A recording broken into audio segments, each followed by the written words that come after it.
Hi, so it's Melanie from Rocket Communications here to give you some top tips on talking to the media. But first of all, let's establish what the media are looking for. They're looking for news. They want it to be fresh, new and exciting, something that hasn't necessarily been written about before.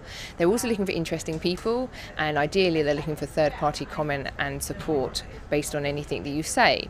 So in terms of top tip number one, it's be prepared. Make sure that you've looked into what you're going to say, you've got a clear understanding of your company messages and what you're hoping to achieve and get out the back of the interview, whether that be a phone briefing or a face-to-face. The second thing is to understand who you're talking to. So make sure you do your research on the journalist, make sure you've potentially looked at them on LinkedIn, you've looked on Twitter, you've maybe read some recent articles they've written, and also understand the kind of tone, language and the topics that they write about.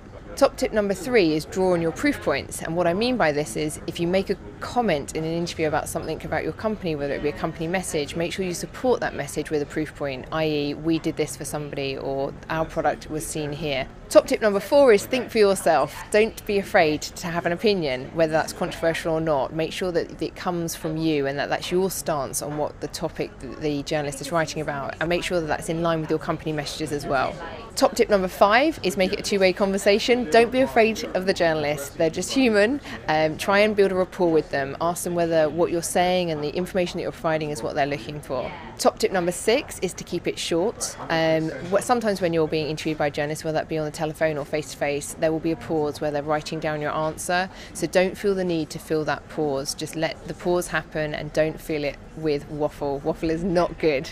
Top tip number seven is to check back. So make sure that you are providing the journalist with the information they're looking for, and don't be afraid to say, is that what you're looking for? Would you like me to elaborate further on this point? Top tip number eight is don't swear. Don't believe anything is ever off the record, and don't give an answer of no comment. Swearing is just bad form. The off the record comment is very rare. Anything is ever off the record with a journalist. And finally, no comment's a missed opportunity. It's an opportunity for you to put your company stance across or a message, so don't give no comment. It's just a wasted opportunity. Top tip number nine is make sure that they have your contact details and that they've got everything they need from the situation. If they need to get hold of you and they can't, it can be detrimental to the interview.